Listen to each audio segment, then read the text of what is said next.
에스겔 40장. 우리가 포로로 잡혀온 지 25년째가 되는 해, 예루살렘 도성이 함락된 지 14년째가 되는 해의 첫째 달, 그 달 10일 바로 그날에 주님의 권능이 나를 사로잡아 나를 이스라엘 땅으로 데리고 가셨다. 하나님께서 보여주신 환상 속에서 나를 이스라엘 땅으로 데려다가 아주 높은 산 위에 내려놓으셨는데 그 산의 남쪽에는 성읍 비슷한 건축물이 있었다. 그가 나를 그곳으로 데리고 가셨는데 그곳에는 어떤 사람이 있었다. 그는 롯새와 같이 빛나는 모습이었고 그의 손에는 사무로 꼰줄과 측량하는 막대기가 있었다. 그는 대문에 서 있었다. 그때에 그 사람이 내게 말하였다. 사람아, 내가 내게 보여주는 모든 것을 내 눈으로 잘 보고 내 귀로 잘 듣고 내 마음에 새겨두어라. 이것을 내게 보여주려고 너를 이곳으로 데려왔다. 내가 보는 모든 것을 이스라엘 족속에게 알려주어라. 성전 바깥에는 사방으로 담이 있었다. 그 사람의 손에는 측량하는 장대가 있었는데 그 장대의 길이는 팔꿈치에서 가운데 손가락 끝에 이르고 한 손바닥 너비가 더 되는 자로 6자였다. 그가 그 담을 측량하였는데 두께가 한 장대여 높이가 한 장대였다. 그가 동쪽으로 난 문으로 들어가 계단으로 올라가서 문간을 재니 길이가 한 장대였다. 그 다음에는 문지기의 방들이 있었는데 각각 길이가 한 장대여 너비가 한 장대였다. 방들 사이의 벽은 두께가 5자이고 성전으로 들어가는 현관 다음에 있는 앞문의 통로는 길이가 한 장대였다. 또 그가 문 통로의 안쪽 현관을 재니 길이가 8자여 그 기둥들의 두께가 2자였다. 그 문의 현관은 성전 쪽으로 나 있었다.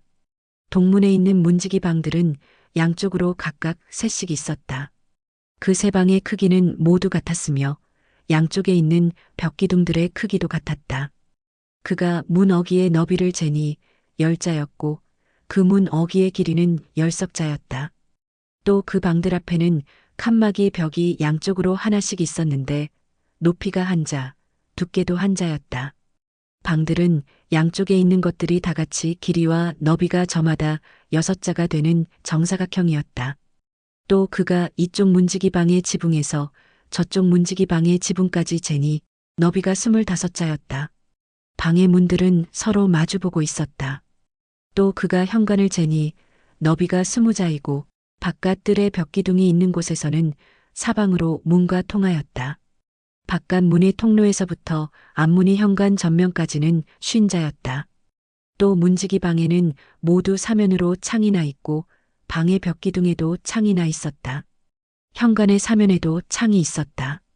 창들은 모두 바깥에서 보면 좁고 안에서 보면 안쪽으로 들어오면서 점점 좌우로 넓게 넓어지는 틀만 있는 창이었다.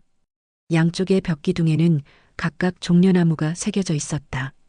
그런 다음에 그 사람이 나를 데리고 바깥 뜰로 들어갔는데 그 바깥 뜰에는 사방으로 행랑방들이 있고 길에는 돌을 깔아 놓았는데 그 돌이 깔린 길을 따라 30채의 행랑이 붙어 있었다. 그 돌이 깔린 길은 대문들의 옆에까지 이르렀고 그 길이는 문들의 길이와 같았다. 그것은 아래쪽의 길이었다. 또 그가 아랫문의 안쪽 정면에서부터 안뜰의 바깥 정면에 이르기까지의 너비를 재니 100자가 되었다. 이 길이는 동쪽과 북쪽이 같았다. 또 그 사람이 나를 바깥 뜰에 붙은 북쪽으로 난 문으로 데리고 가서 그 문의 길이와 너비를 재었다. 문지기 방들이 이쪽에도 셋, 저쪽에도 셋이 있는데 그 벽기둥이나 현관이 모두 앞에서 말한 동쪽으로 난 문의 크기와 똑같이 이 대문의 전체 길이가 50자여 너비가 25자였다. 그 현관의 창과 벽기둥의 종려나무도 동쪽으로 난 문에 있는 것들과 크기가 같았다. 7계단을 올라가서 문간 안으로 들어가도록 되어 있으며 현관은 안쪽에 있었다. 이 문도 동쪽으로 난 문과 마찬가지로 안뜰에 붙은 중문을 마주보고 있었다. 그가 중문에서 북쪽으로 난 문까지의 거리를 재니 100자였다. 또 그 사람이 나를 데리고 남쪽으로 갔는데 거기에도 남쪽으로 난 문이 있었다. 그가 그 문이 벽기둥과 현관을 재니 크기가 위에서 본 다른 두 문과 같았다. 이 문과 현관에도 양쪽으로 창이 있었는데 위에서 본 다른 두 문에 있는 창과 같았다. 그 문과는 길이는 50자요. 너비는 25자였다. 7계단을 올라서 문으로 들어가도록 되어 있고 현관은 안쪽에 있었다. 양쪽의 벽기둥 위에는 종려나무가 한 그루씩 새겨져 있었다. 안뜰의 남쪽에도 중문이 하나 있었다. 그가 두 문 사이의 거리를 재니 100자였다. 또 그 사람이 나를 데리고 남쪽 문을 지나 안뜰로 들어갔다. 그가 남쪽 문을 재니 크기가 다른 문들과 같았다. 그 문지기 방과 기둥과 현관이 모두 다른 문이것과 크기가 같았다. 그 문과 현관에도 양쪽으로 창문이 있었다. 그 문간도 길이는 50자요. 너비는 25자였다. 사방으로 현관이 있었는데 길이는 25자요. 너비는 5자였다. 그 대문의 현관은 바깥뜰로 나 있고 그 벽기둥 위에는 종려나무가 새겨져 있고 그 중문으로 들어가는 어귀에는 8계단이 있었다. 그 사람이 나를 데리고 동쪽으로 난 안뜰로 들어가서 거기에 있는 중문을 재니 그 크기가 다른 문과 같았다. 문지기 방과 기둥과 현관이 모두 다른 문이 것들과 크기가 같았다. 그 중문과 현관에도 양쪽으로 창문이 있었다. 그 문의 문간은 길이가 50자요. 너비가 25자였다. 그 중문의 현관은 바깥뜰로 나 있으며 문 양편의 벽기둥들 위에는 종려나무가 새겨져 있었다. 그 중문으로 들어가는 어귀에는 8계단이 있었다. 또 그 사람이 나를 데리고 북쪽으로 들어가서 재니 그 크기가 다른 문과 같았다. 문지기 방과 벽기둥과 현관들이 모두 다른 문이 것과 크기가 같았다. 그 중문에도 사방으로 창문이 있었다. 이 문간의 길이는 50자요. 너비도 25자였다. 그 중문의 현관도 바깥뜰을 향하고 있으며 중문 양쪽의 벽기둥들 위에는 종려나무가 새겨져 있었다. 그 중문으로 들어가는 어귀에는 8계단이 있었다. 안뜰 북쪽 중문 곁에는 문이 달린 방이 하나 있었는데 그 방은 번제물을 씻는 곳이었다. 그리고 그 중문의 현관 어귀에는 양쪽에 각각 상이 2개씩 있었는데 그 위에서는 번제와 속죄제와 속건제에 쓸 짐승을 잡았다. 이 북쪽 문이 어귀 현관의 바깥쪽으로 올라가는 양쪽에도 상이 각각 2개씩 있었다. 이렇게 북쪽 중문이 안쪽에 상이 4개, 바깥쪽에 4개가 있어서 제물로 바치는 짐승을 잡는 상이 모두 8개였다. 또 돌을 깎아서 만든 것으로서 번제물을 바칠 때에 쓰는 상이 4이 있는데 각 상의 길이는 1자 반이요. 너비도 1자 반이며 높이는 1자였다. 그 위에 번제와 희생제물을 잡는 기구가 놓여 있었다. 그 방 안의 사면에는 손바닥만한 갈고리가 부착되어 있으며 상 위에는 제물로 바치는 고기가 놓여 있었다. 또 안뜰의 바깥쪽에는 방 2개가 있는데 하나는 북쪽 중문의 한쪽 모퉁이 벽 곁에 있어서 남쪽을 향해 있고 다른 하나는 남쪽 중문의 한쪽 모퉁이 벽 곁에 있어서 북쪽을 향하여 있었다. 그 사람이 나에게 일러주었다. 남쪽을 향한 이 방은 성전 일을 맡은 제사장들의 방이요. 북쪽을 향한 저 방은 제단 일을 맡은 제사장들의 방이다. 그들은 레위 자손 가운데서도 주께 가까이 나아가 섬기는 사독의 자손이다. 그가 또 안뜰을 재니 길이가 100자요 너비도 100자인 정사각형이었다. 제단은 성전 본당 앞에 놓여 있었다. 그 사람이 나를 데리고 성전 현관으로 들어가서 현관 벽기둥들을 재니 양쪽에 있는 것이 각각 두께가 5자였다. 문 어귀의 너비는 16자이고 문이 양옆 벽의 두께는 석자였다. 그 현관의 너비는 20자였고 길이는 11자였다. 현관으로 들어가는 어귀에는 계단이 있었다. 그리고 문간 양쪽으로 있는 벽기둥 외에 기둥이 양쪽에 하나씩 있었다. 에스겔 41장. 그런 다음에 그가 나를 데리고 성전으로 들어가서 벽을 재니 그 벽 두께가 양쪽이 각각 6자였다. 그 문의 통로는 너비가 10자이고 그 문의 통로 옆에 벽 너비는 양쪽이 각각 5자였다. 그가 성소를 재니 길이가 40자요 너비가 20자였다. 또 그가 지성소로 들어가서 문 통로의 벽을 재니 그 두께가 2자였다. 그 문의 통로는 너비가 6자이고 그 벽의 너비는 양쪽이 각각 7자였다. 그가 지성소의 내부를 재니 길이가 20자이고 너비도 20자였다. 그가 나에게 이곳이 지성소다 하고 일러주었다. 또 사람이 성전의 벽을 재니 두께가 6자였다. 성전에는 3면으로 돌아가며 방들이 있는데 너비가 각각 넉 자였다. 그 겹방들은 방 위에 방이 있어서 3층을 이루고 있으며 층마다 방이 30개씩 있었다. 그런데 그 겹방들은 성전을 돌아가면서 성전의 벽에 부착되어 있어서 성전의 벽 자체를 파고 들어가지는 않았다. 그 둘러있는 겹방들은 그 층이 위로 올라갈수록 넓어졌다. 이 겹방의 건물이 성전의 주위로 올라가며 위층까지 건축되었다. 그래서 이 건물은 아래층에서 중간층을 거쳐 맨 위층으로 올라가게 되어 있었다. 내가 또 보니 성전의 둘레의 지대가 더 높이 솟아 있었는데 곧 겹방들의 기초의 높이였다. 그 높이는 한장대인 6자였다. 겹방들의 외부에도 담이 있었는데 그 두께가 5자였다. 또 성전의 겹방들 밖에는 빈터가 있는데 그 너비는 20자이며 성전을 빙 돌아가는 뜰이었다. 그 겹방 건물의 문이 이 공간 쪽으로 났는데 하나는 북쪽으로 났고 또 하나는 남쪽으로 났다. 둘러있는 이 빈터의 너비는 5자였다. 또 성전의 서쪽 뜰 뒤로 건물이 있는데 그 너비가 70자였다. 그 건물의 벽은 사방으로 두께가 5자였다. 그 건물 자체의 길이는 90자였다. 그가 성전을 재는데 그 길이가 100자이고 서쪽 뜰과 건물과 그 양쪽 벽까지 합해서 또 길이가 100자였다. 성전의 정면 너비와 동쪽 뜰의 너비도 각각 100자였다.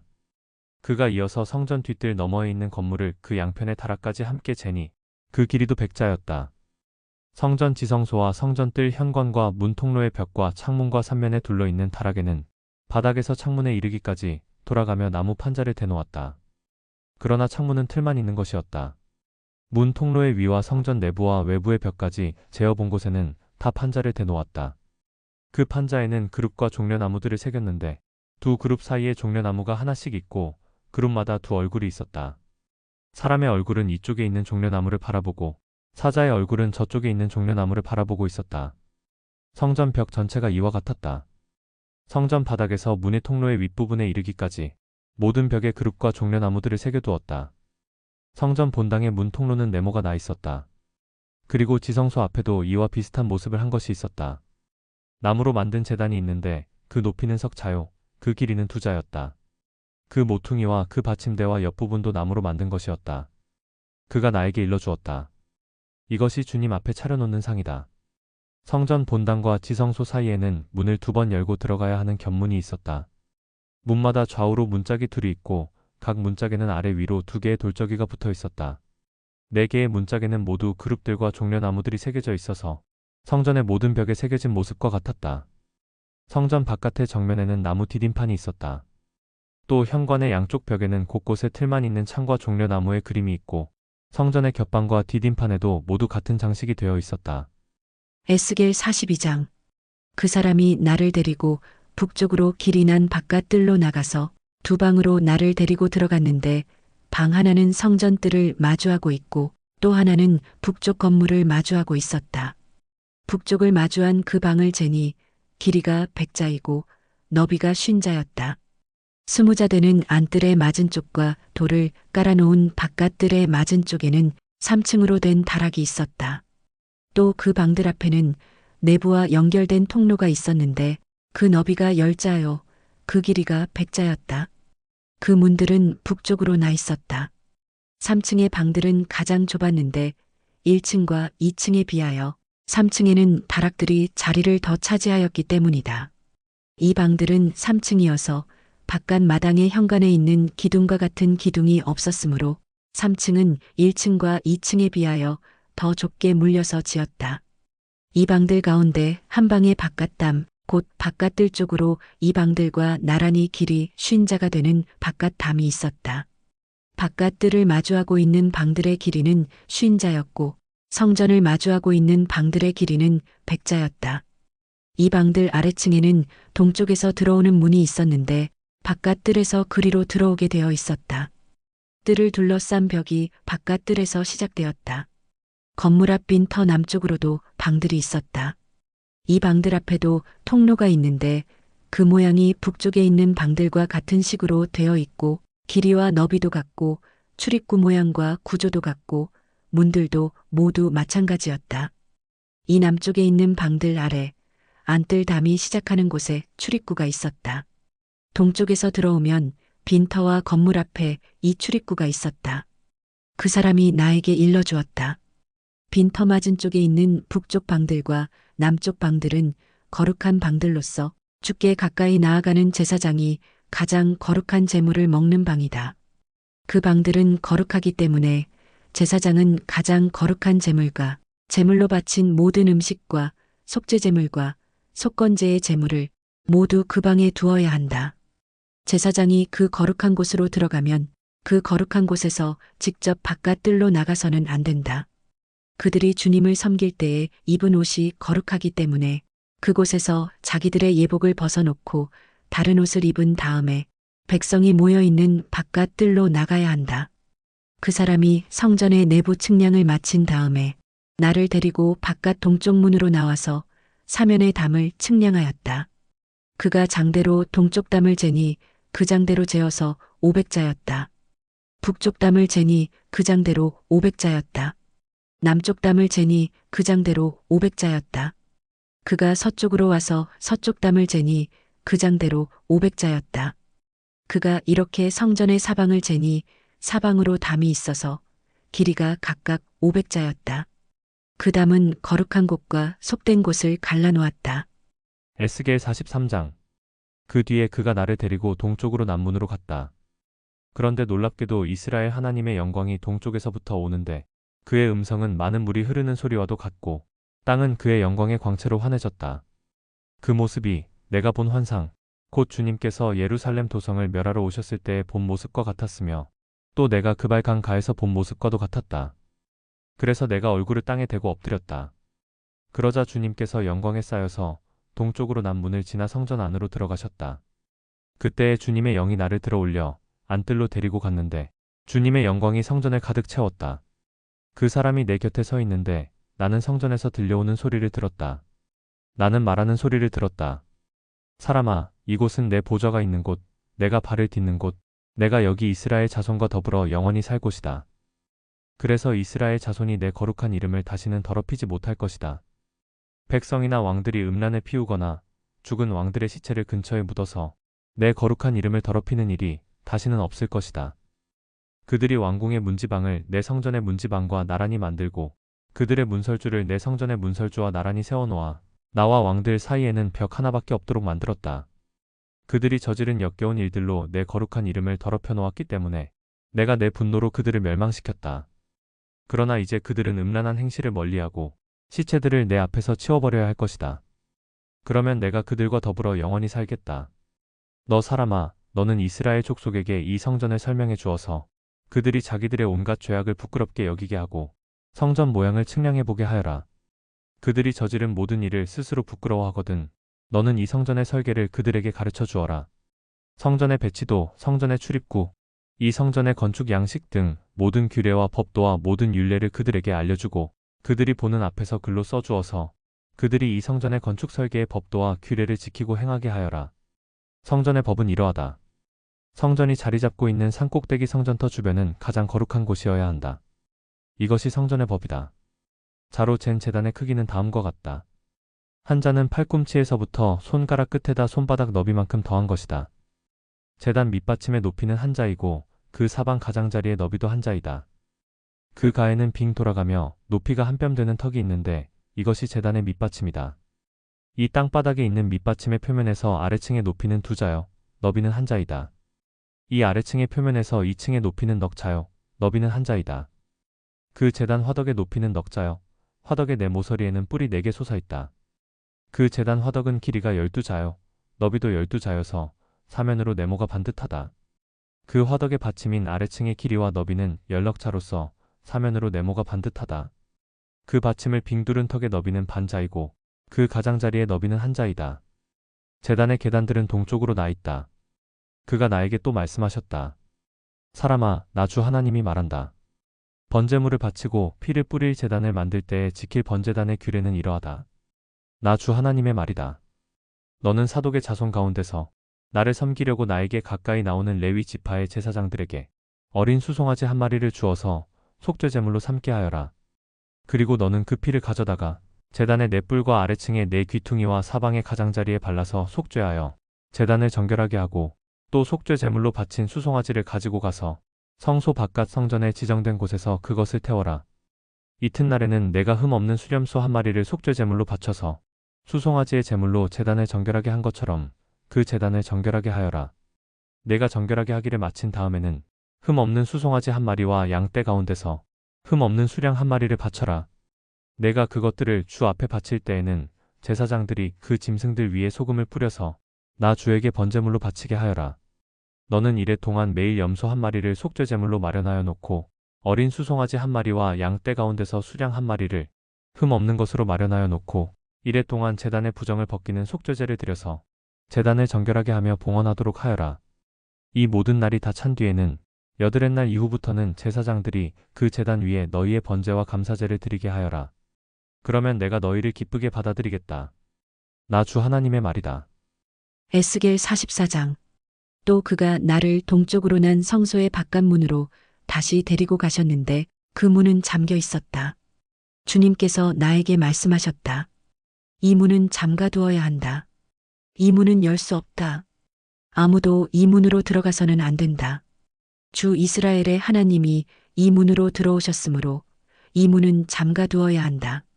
그러나 왕은 그가 왕이므로 주 앞에서 음식을 먹을 때에 이 문 안에 앉을 수가 있다. 왕은 문 현관 쪽으로 들어왔다가 다시 그 길로 나가야 한다. 또 그가 나를 데리고 북쪽 문으로 들어가서 성전 앞에 이르렀는데 거기에서 내가 보니 주님의 영광이 주님의 성전에 가득 차 있었다. 그래서 내가 얼굴을 땅에 대고 엎드렸다. 주님께서 나에게 말씀하셨다. 사람아, 내가 너에게 일러주는 주의 성전에 대한 모든 규례와 그 모든 율례를 너는 명심하고 내 눈으로 확인하고 귀담아 들어라. 그리고 성전으로 들어가는 어기와 성소의 모든 출구들을 잘 기억해 두어라. 너는 저 반역하는 자들 곧 이스라엘 족속에게 전하여라. 나 주 하나님이 말한다. 이스라엘 족속아, 너희는 역겨운 일을 해도 너무 많이 했다. 너희가 내 음식과 기름과 피를 제물로 바치며 마음에 할례를 받지 않고 육체에도 할례를 받지 않은 이방 사람들을 내 성소 안에 데리고 들어옴으로써 내 성전을 이렇게 더럽혀 놓았다.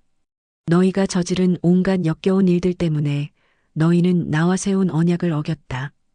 또 너희가 나의 거룩한 물건들을 맡은 직분을 수행하지 않고 그 일을 이방 사람들에게 맡겨서 그들이 내 성소에서 너희 대신에 나를 섬기는 일을 하게 하였다. 그러므로 나 주 하나님이 말한다. 마음에 할례를 받지 않고 육체에도 할례를 받지 않은 이방 사람은 어느 누구도 내 성소에 들어올 수 없다. 이스라엘 자손과 함께 사는 이방 사람도 들어올 수 없다. 특별히 이스라엘 족속이 나를 버리고 떠나서 우상들을 따라 잘못된 길로 갔을 때에 레위 제사장들도 내게서 멀리 떠나갔기 때문에 레위 제사장들은 자신들이 지은 죄의 벌을 받아야 할 것이다. 그들은 이제 제사장이 아니라 내 성소에서 성전 문지기가 되고 성전에서 시중 드는 일을 하게 될 것이다. 그들은 백성이 바치는 번제물이나 희생제물을 잡고 백성 앞에서 시중을 들게 될 것이다. 나 주 하나님의 말이다. 그들이 전에 우상을 섬기는 백성들 앞에서 시중을 들면서 이스라엘 족속이 죄를 범하게 하였으므로 이제 내가 손을 들어 그들을 쳐서 그들이 지은 죄의 벌을 받게 하겠다. 그들은 이제 내 앞에 가까이 나오지 못하고 제사장의 직무를 맡지 못한다. 그들은 가장 거룩한 것뿐만이 아니라 다른 모든 거룩한 물건에도 가까이 가지 못한다.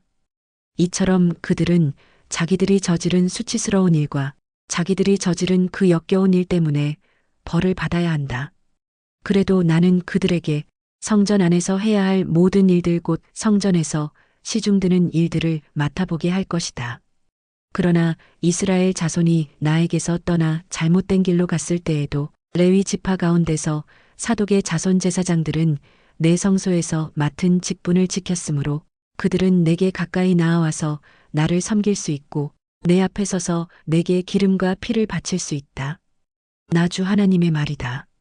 그들이 내 성소에 들어올 수가 있으며 그들이 내 상에 가까이 와서 나를 섬길 수가 있으며 또 내가 맡긴 직책을 수행할 수 있다. 그러나 제사장들이 안뜰 문으로 들어올 때에나 안뜰 문 안에서나 성전 안에서 직무를 수행할 때에는 양털로 만든 옷을 입어서는 안 되고 반드시 못이 옷을 입어야 한다. 머리에도 못이로 만든 관을 써야 하고 못이 바지를 입어야 한다. 허리에도 땀이 나게 하는 것으로 허리띠를 동여서는 안 된다. 그들이 바깥 뜰에 있는 백성에게로 나갈 때에는 내 앞에서 직무를 수행할 때에 입은 옷을 벗어서 거룩한 방에 두고 다른 옷을 갈아입어야 한다.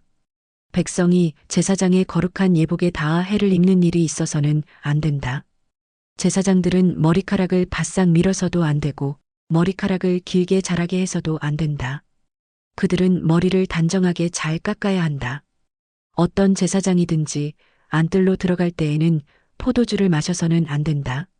그들은 일반 과부나 이혼한 여자와는 결혼을 할 수가 없고 다만 이스라엘 족속의 혈통에 속하는 처녀나 또는 제사장의 아내였다가 과부가 된 여자와 결혼을 할 수가 있다. 제사장들은 내 백성이 거룩한 것과 속된 것을 구별하도록 백성을 가르치고 부정한 것과 정한 것을 분별하도록 백성을 깨우쳐 주어야 한다. 소송이 제기되면 제사장들이 판결을 내려주어야 한다. 그들은 내가 정하여 준 법대로 재판하여야 하며 또 내 모든 성회를 지킬 때마다 내 모든 법도와 율례를 지켜야 하고 내 안식일은 거룩하게 지켜야 한다. 제사장들은 죽은 사람에게 접근하여 제 몸을 더럽혀서는 안 된다. 오직 아버지나 어머니, 아들이나 딸, 형제나 시집가지 않은 누이가 죽었을 경우에는 제사장들도 제 몸을 더럽힐 수 있다. 그때에는 제사장이 제 몸을 정하게 한 다음에도 이레를 지내야 한다. 그런 다음에 성소에서 직무를 수행하려고 안뜰에 들어갈 때에는 자신의 몫으로 속죄제를 드려야 한다. 나 주 하나님의 말이다. 제사장들에게도 유산이 있다. 내가 바로 그들의 유산이다. 이스라엘에서는 그들에게 아무 산업도 주지 말아라. 내가 바로 그들의 산업이다. 그들은 곡식제사와 속죄제와 속건제로 바친 제물을 먹을 것이며 이스라엘에서 구별하여 바친 모든 예물이 제사장들의 차지가 될 것이다. 온갖 종류의 첫 열매 가운데서도 가장 좋은 것과 너희가 들어 바친 온갖 제물은 다 제사장들의 몫으로 돌리고 또 너희는 첫 밀가루를 제사장에게 주어서 제사장으로 말미암아 너희 집안에 복을 내리게 하여라. 제사장들은 새나 짐승들 가운데서 저절로 죽었거나 찢겨서 죽은 것을 먹어서는 안 된다.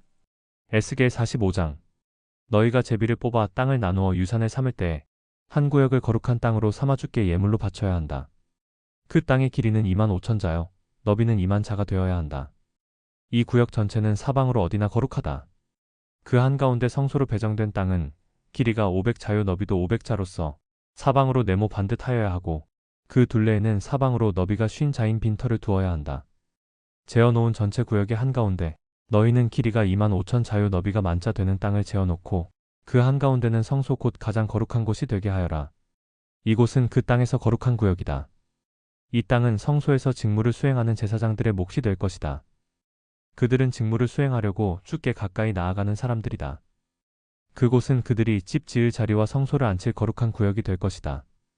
길이가 2만 5천 자의 너비가 만자 되는 나머지 땅을 성전에서 시중 드는 레위 사람들에게 제산으로 나누어 주어서 그 안에 성읍을 세우게 하여라. 너희는 거룩하게 구별하여 예물로 바친 구역 옆에 너비가 5천 자요 길이가 2만 5천 자인 땅을 그 성읍의 제산으로 지정하여라. 그 땅은 이스라엘 사람 전체의 몫이 될 것이다. 거룩하게 구별하여 예물로 바친 땅과 그 성읍의 소유지의 양쪽으로 펼쳐진 구역은 왕의 몫이다. 이 구역은 서쪽으로 서쪽의 해안선까지이고 동쪽으로 동쪽의 국경선에 이르기까지이다. 그 길이는 서쪽의 경계선에서 동쪽의 경계선에 이르기까지 들의 구역과 같아야 한다. 이 땅이 이스라엘에서 왕이 차지할 땅이 될 것이다. 그러면 내가 세운 왕들이 더 이상 땅 때문에 내 백성을 탄압하지 않을 것이며 이스라엘 족속에게도 그들의 각 지파에 따라서 땅을 차지하게 할 것이다. 나 주 하나님이 말한다. 너희 이스라엘의 통치자들아, 이제는 그만하여라. 폭행과 탄압을 그치고 공평과 공의를 실행하여라. 내 백성 착취하는 일을 멈추어라. 나 주 하나님의 말이다. 너희는 정확한 저울과 정확한 에바와 정확한 밭을 써라.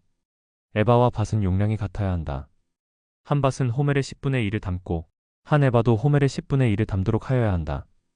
호멜을 표준으로 삼고 에바와 밭을 사용해야 한다. 너희는 한 세겔이 20게라가 되게 하고 20세겔짜리와 25세겔짜리와 15세겔짜리를 합하여 한 마네가 되게 해야 한다. 너희가 마땅히 거룩하게 구별하여 바칠 제물들은 다음과 같다. 밀은 한 호멜 수확의 6분의 1 에바를 바치고 보리도 한 호멜 수확의 6분의 1 에바를 바쳐야 한다. 기름에 대한 규례를 말하면 기름은 한 고르 수확의 10분의 1밭을 바쳐야 한다. 한 고르가 한 호멜 또는 10밭과 같은 것은 10밭이 한 호멜이기 때문이다.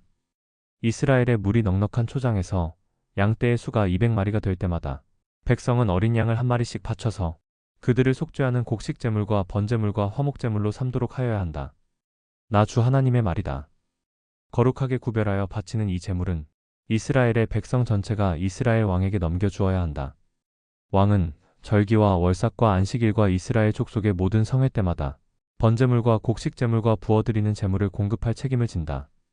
그는 속죄제물과 곡식제물과 번제물과 화목제물을 공급하여 이스라엘 족속이 속죄를 받도록 해야 한다. 나 주 하나님이 말한다. 너는 첫째 달 초하루에는 언제나 소떼 가운데서 흠 없는 수송아지 한 마리를 골라다가 성소를 정결하게 하여라. 제사장은 그 속죄제물의 피를 받아다가 성전의 문설주들과 제단 아래층의 내 모서리와 안뜰 무늬 문설주에 발라라.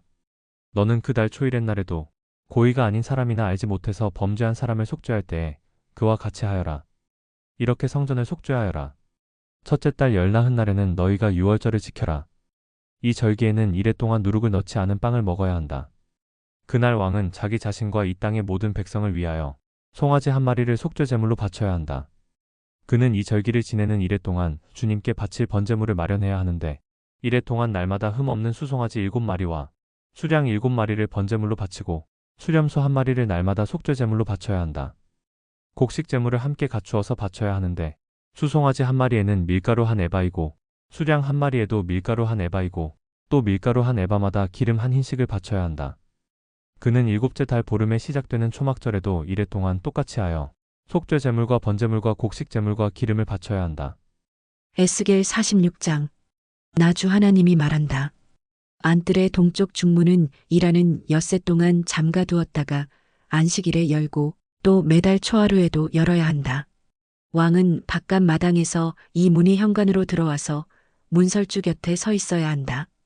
제사장들이 그의 번제물과 화목제물을 바치는 동안에는 그가 그 대문의 문지방 앞에서 엎드려 경배하고 바깥으로 나가야 한다. 그 문은 저녁 때까지 닫지 말아야 한다. 이 땅의 백성도 안식일과 매월 초하루에는 이 문 어귀에서 주 앞에 엎드려 경배해야 한다. 왕이 안식일에 주께 바쳐야 할 번제물은 흠없는 어린 양 6마리와 흠없는 순양 1마리이다. 곡식제물은 순양 1마리에는 밀가루 한 에바를 곁들여 바치고 어린 순양에는 밀가루를 원하는 만큼 곁들여 바쳐야 하고 밀가루 한 에바에는 기름 한 흰을 곁들여 바쳐야 한다. 매달 초하루에는 흠없는 수송아지 1마리와 어린 양 6마리와 순양 1마리를 흠없는 것으로 바쳐야 한다. 또 곡식제물로는 수송아지 1마리에는 밀가루 한 에바를, 순양 1마리에도 밀가루 한 에바를, 어린 양에는 그가 원하는 만큼 곁들여 바칠 것이며 밀가루 한 에바에는 기름 한 흰을 곁들여 바쳐야 한다. 왕이 성전에 들어올 때에는 중문의 현관으로 들어왔다가 나갈 때에도 그 길로 나가야 한다. 그러나 이 땅의 백성이 성회 때에 주 앞에 나아올 경우에는 북쪽 문으로 들어와서 경배한 사람은 남쪽 문으로 나가고 남쪽 문으로 들어온 사람은 북쪽 문으로 나가야 한다. 누구든지 들어온 문으로 되돌아 나가서는 안 되며 반드시 똑바로 앞쪽으로 나가야 한다. 백성이 들어올 때에 왕도 그들과 함께 들어왔다가 그들이 나갈 때에 왕도 나가야 한다. 모든 절기와 성회 때에 바칠 곡식제물은 수송아지 1마리에는 밀가루 한 에바를 곁들이고 수양 1마리에도 밀가루 한 에바를 곁들이고 어린 순양에는 원하는 만큼 곁들여 바치고 밀가루 한 에바에는 기름 한 흰을 곁들여 바쳐야 한다. 왕이 스스로 하고 싶어서 번제물이나 화목제물을 주에게 바치려고 하면 그에게 동쪽으로 난 대문을 열어주어야 한다. 그는 안식일에 자신의 번제물이나 화목제물을 바친 것과 같이 하고 밖으로 나간 다음에는 그 문을 닫아야 한다.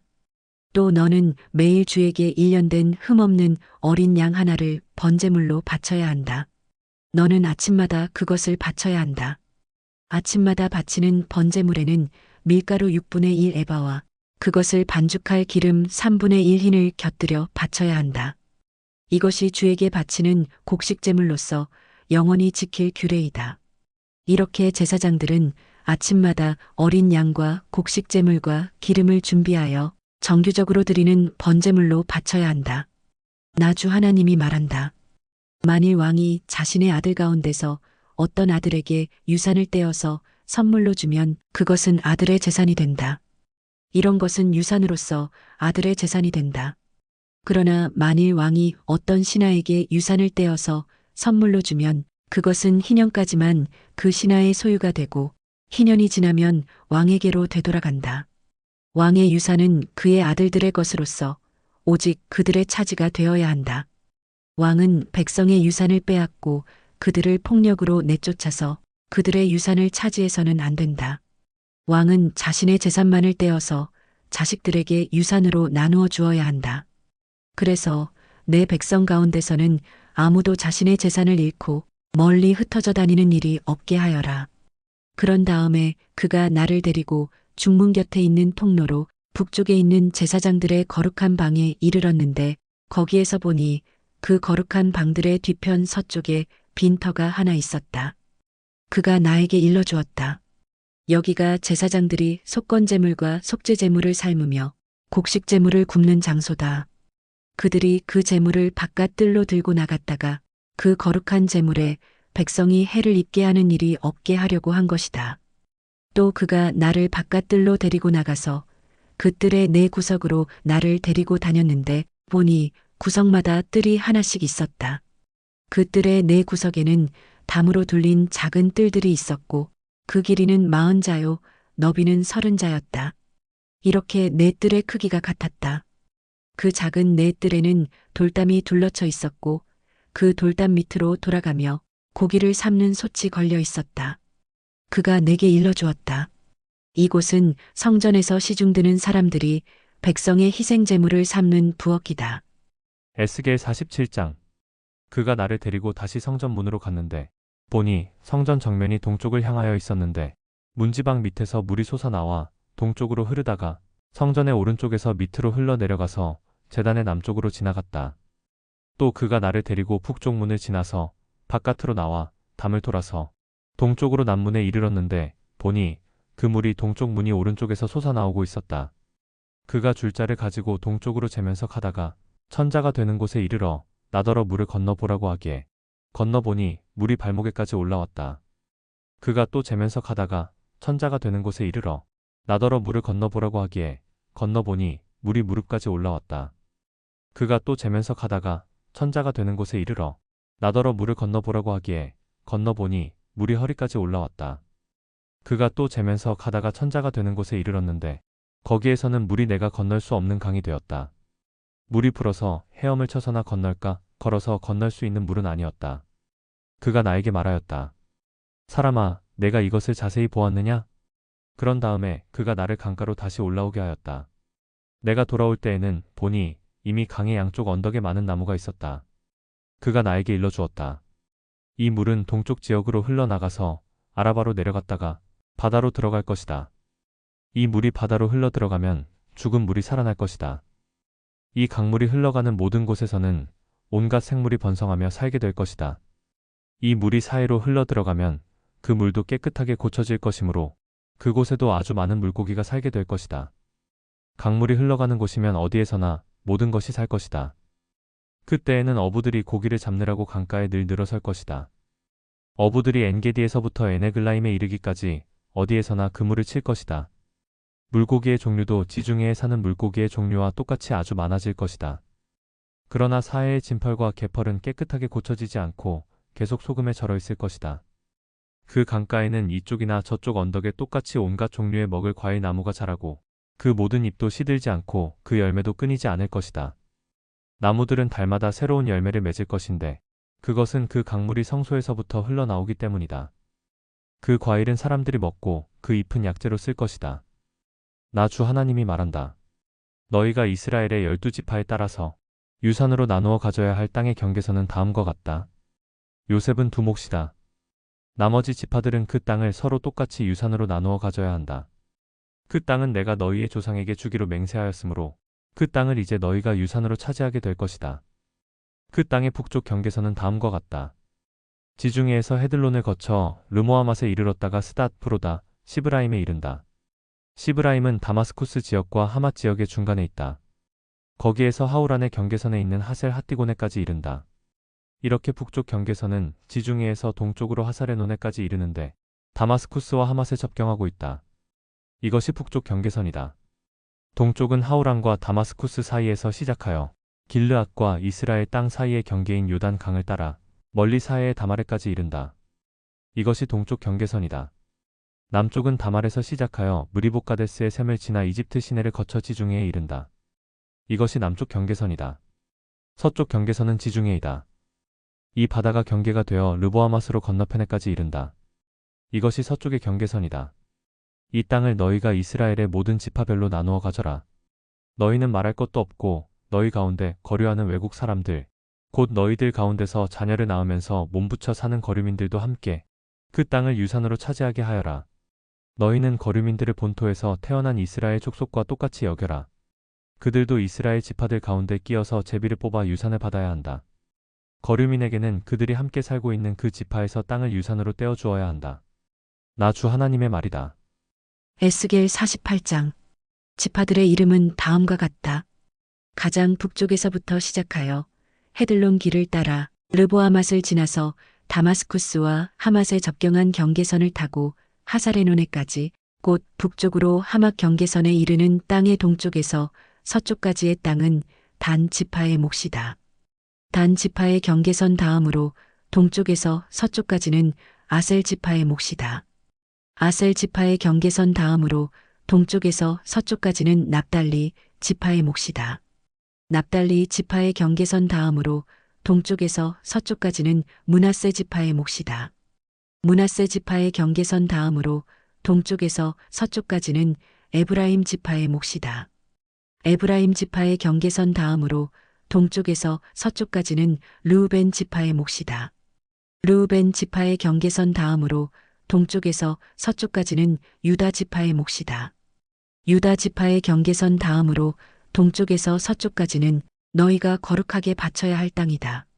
그 너비는 25,000자이고 그 길이는 다른 지파들의 목과 같이 동쪽에서 서쪽까지이고 그 한가운데 성소를 세워야 한다. 너희가 주께 거룩하게 바쳐야 할 땅은 길이가 25,000자여 너비가 10,000자이다. 거룩하게 바친 이 땅은 제사장들에게 주어야 한다. 그들에게 줄 땅은 북쪽으로 길이가 25,000자, 서쪽으로 너비가 10,000자, 동쪽으로 너비가 10,000자, 남쪽으로 길이가 25,000자이다. 그 한가운데 주의 성소가 있어야 한다. 이 땅은 거룩히 구별된 제사장들 곧 사독의 자손에게 주어야 한다. 그들은 이스라엘 자손이 잘못된 길로 갔을 때에 레위 지파의 자손이 잘못된 길로 간 것처럼 하지 않고 내가 맡겨준 직책을 지킨 사람들이다. 그러므로 그들은 거룩하게 바친 땅 가운데서도 가장 거룩한 땅을 받아야 하고 레위 지파의 경계선과 인접해 있어야 한다. 레위 지파가 차지할 땅도 제사장들의 경계선 옆에 그 길이가 25,000자여 너비가 10,000자이다. 그 전체의 길이는 25,000자여 너비는 20,000자이다. 그들은 이 땅을 팔거나 다른 땅과 바꿀 수가 없고 또 가장 좋은 이 부분을 다른 사람의 손에 넘겨주어서도 안 된다. 그것은 주의 거룩한 땅이기 때문이다. 너비가 5,000자여 길이가 25,000자인 나머지 땅은 성읍을 세울 속된 땅이다. 그 한가운데 있는 땅은 성읍을 세워서 거주지로 사용하고 그 나머지는 빈터로 사용하여라. 그 성읍의 크기는 다음과 같다. 북쪽의 길이도 4,500자, 남쪽의 길이도 4,500자, 동쪽의 길이도 4,500자, 서쪽의 길이도 4,500자이다. 이 성읍 빈터의 크기는 북쪽의 너비가 250자, 남쪽의 너비가 250자, 동쪽의 너비가 250자, 서쪽의 너비가 250자이다. 거룩하게 바친 땅과 인접한 나머지 땅의 길이는 동쪽으로 10,000자이고 서쪽으로도 10,000자이다. 그 땅은 거룩하게 바친 땅과 인접하여야 하며 그 농산물은 성읍에서 일하는 사람들의 먹거리가 되어야 한다. 이스라엘의 모든 지파에서 뽑혀와서 성읍에서 일하는 사람들만이 그 땅을 경작할 수가 있다. 거룩하게 바친 땅 전체는 길이도 25,000자요. 너비도 25,000자이다. 너희는 이렇게 그 성읍의 소유지를 포함하여 거룩하게 바친 땅을 네모 반듯하게 구별해 놓아야 한다. 거룩하게 구별하여 바친 땅의 양옆과 성읍에 딸린 소유지의 양옆에 있는 나머지 땅은 왕에게 돌아갈 몫이다.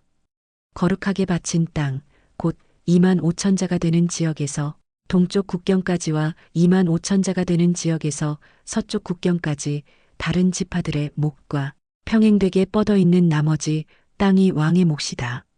거룩하게 구별하여 바친 땅과 성전의 성소가 그 땅의 한가운데 있어야 한다. 그래서 레위 지파의 유산과 성읍에 딸린 소유지는 왕의 소유지의 한가운데 있게 된다. 왕의 소유지는 유다 지파의 경계선과 베냐민 지파의 경계선 사이에 있다. 나머지 지파들이 차지할 땅은 다음과 같다. 동쪽에서 서쪽까지는 베냐민 지파의 몫이다. 베냐민 지파의 경계선 다음으로 동쪽에서 서쪽까지는 시므온 지파의 몫이다. 시므온 지파의 경계선 다음으로 동쪽에서 서쪽까지는 이사갈 지파의 몫이다. 이사갈 지파의 경계선 다음으로 동쪽에서 서쪽까지는 스불론 지파의 몫이다. 스불론 지파의 경계선 다음으로 동쪽에서 서쪽까지는 갓 지파의 몫이다. 갓 지파의 경계선은 남쪽의 국경선이 다말에서부터 시작하여 무리바가데스셈에 이르고 거기서 이집트 시내를 따라 지중해에 이른다. 이것이 너희가 제비를 뽑아 유산으로 이스라엘의 지파들에게 나누어 주어야 할 땅이다. 이 땅들이 바로 그 지파들의 몫이다. 나 주 하나님의 말이다. 그 성읍의 문들은 다음과 같다. 북쪽 성벽은 너비가 4,500자이다. 이 성읍의 문들은 이스라엘 지파들의 이름에 따라 부른 것이다. 북쪽에 문이 셋 있는데 하나는 르우벤 문, 하나는 유다 문, 하나는 레위 문이다. 동쪽 성벽도 너비가 4,500자이고 문이 셋 있는데 하나는 요셉 문이고 하나는 베냐민 문이고 하나는 단 문이다. 남쪽 성벽도 너비가 4,500자이고 문이 셋 있는데 하나는 시므온 문이고 하나는 이사갈 문이고 하나는 스불론 문이다. 서쪽 성벽도 너비가 4,500자이고 문이 셋 있는데 하나는 갓 문이고 하나는 아셀 문이고 하나는 납달리 문이다. 이렇게 그 둘레가 18,000자이다. 이 성읍의 이름이 이제부터는 여호와 샤마라고 불릴 것이다.